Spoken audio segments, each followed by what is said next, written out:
Welcome back to another vlog with myself. I'm Sal, and today we're going to be talking about dealing with toxic relationships.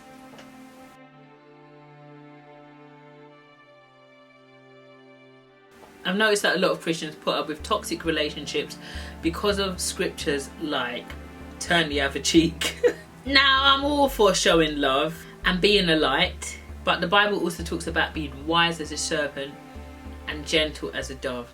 It talks about being aware of wolves. Sometimes because of our love for God, we can become absolutely lax about toxic relationships and their effects on us. The problem is that they can damage us and give us the wrong perspective of who God is, especially if the person who is toxic is a Christian or says that they are a Christian. They might genuinely be a Christian and just on their journey, but they just do things that just make it very difficult to love them. We all have those people, you know, you go to church or you're in certain places where you just think, you know, you're just making it very difficult for me to love you or to show you love or to even want to be in your presence. That can be quite hard. Now, I definitely am a believer that God sometimes orchestrates people to come into our lives for certain reasons, for certain seasons. Sometimes good and sometimes not so good, but then I'm also aware that, you know, some people come into your life straight from the pit of hell, as my mum would say, and you just, those kind of people you really have to set boundaries with, because I'm not saying that you should be doing kung fu on them.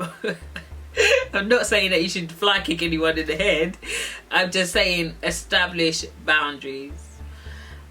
I notice a lot of people will say that they have to put up with it because, you know, we're part of the church, etc, etc. I'm a Christian, this, that. But I don't agree. To me, I believe that how you allow people to treat you is telling them about how you value yourself. So I think it's very important to be very clear about what you will put up with and what you won't put up with. And the Bible talks about, as much as possible, being at peace with all men.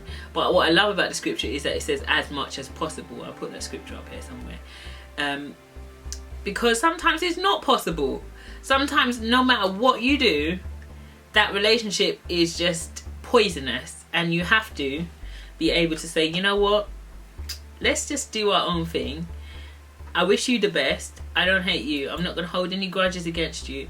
But you still can go no further. Go no further! What movie is that? You shall not pass. You shall not pass. Go no further. So you have to know your worth, because sometimes the devil will send people to test you to see if you know your worth. And the Bible calls you a royal priesthood, a chosen generation, a peculiar people, set apart.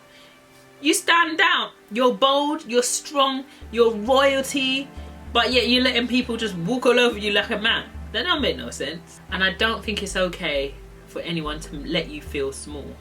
And it's not okay for you to take it. So how do you know if you've got toxic relationships around you? Fundamentally, discernment is usually how those relationships make you feel. Like if you always walk away feeling like you're being judged or condescending, alright, fine, you know, sometimes we have to give positive criticism, or we have to encourage or inspire one another in our faith.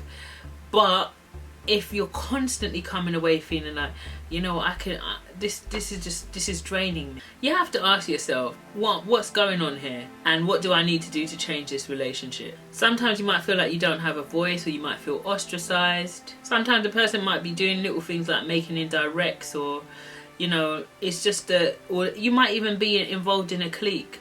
You know, sometimes I notice cliquiness when I go to certain groups, and I just look and I think to myself, I ain't got no time. I value myself so much now. I just don't have the time for it. You want to be cliquey by yourself. Churches can be like that. Honestly speaking, if you don't go and you want to go, you know, just be aware of that. Be aware of that. There's some beautiful places. I love the church that I'm at the moment. But yeah, you know, and you've just got to be aware. You've got to be wise as a serpent and gentle as a dove. You know, you have to have your wits about you. Not everybody that's saying that they're a Christian is going to treat you the way you want to be treated. Honestly speaking though, I'm at a point in my life where I genuinely love my friends. I genuinely love the people that I spend time with. I'm very selective, deliberately, about who I spend my time with. But I always come away evaluating, how do I feel? How does this person make me feel?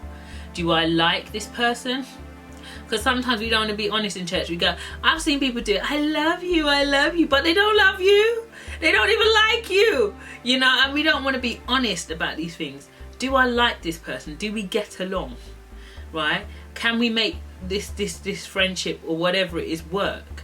If not, it's okay. Like, I don't think God is sitting up there frothing at the mouth because you don't click with whoever.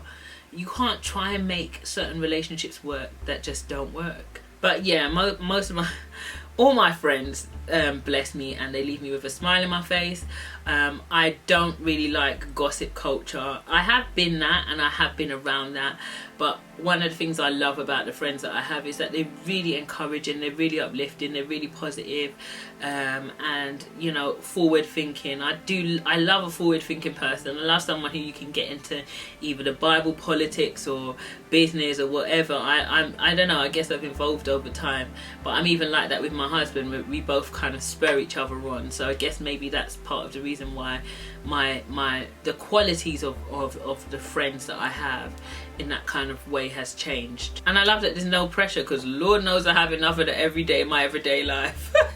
There's no pressure when I'm around the friends that I'm around, because we've all got things we're doing. Nobody feels like they have to carry each other more than they need to carry, you know, those kind of weighty friendships, that can be hard. Now, I'm not saying that if you're going through a hard time or you're going through a storm you can't call, but I'm just saying, you know, that neediness sounds really bad, but the neediness, you know, is not there, which I really love. So yeah, I'm happy and I refuse to accept less. I protect my heart, I protect my energy, I protect my space, and I'm unavailable to anything less than love. You know, I'm unavailable to it. If I get right, I'm a very sensitive person because I do so much. So I pick up vibes fast and I'm just like, I'm out. You know, I don't have the time for it. The older I get as well, I notice the less tolerant I get of toxic or complicated relationships. Sometimes it might not even be too toxic. It could just be really complicated, where you're constantly having to explain what you're doing and why you're doing what you're doing. And that for me, it just drains me, honestly. Now I've got another child coming. I just think to myself, look, I can't constantly keep explaining. You know, I know my heart, I know my, you know. And there's this thing I say to a lot of my friends as well, that you can have a good heart, you can be kind, but you don't have to prove it. You don't have to go around to everyone saying, hey, I'm a kind person, please take my heart. You know, I find that very draining at this stage in my life. So what do you do about it? What do you do about toxic relationships? Communicate. Call them out on it. I don't like the way you, regardless of whether they want to use a scripture or whatever to justify what they're doing, call them out on what they're doing so that they know that you're aware of what they're doing. That's firstly if you think that friendship is worth it, because there's some friendships that are quite shallow. You know, like for me, I could know within maybe a very short space of time whether I want to have this friendship in my life. I can assess, I can say, you know, I can see this going very far, or I can't. And if it's not going to go far, why would you be putting so much effort into it anyway? Just let them go and wish them well. But if you really want that friendship to work, or that whatever relationship that is, communicate. Call them out on their actions. Usually when you communicate with them or you call them out on it, it stops there.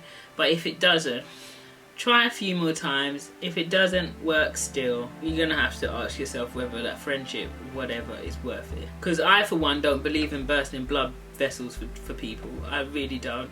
I think, you know, you can do the best that you can, and then you have to let it be what it is. We really can't get on with everyone, Christian or not. Finally, I'd say check your heart. Make sure that you're at peace with the fact that you've done everything that you can do to make that friendship work or that relationship work. You've shown love, and move on.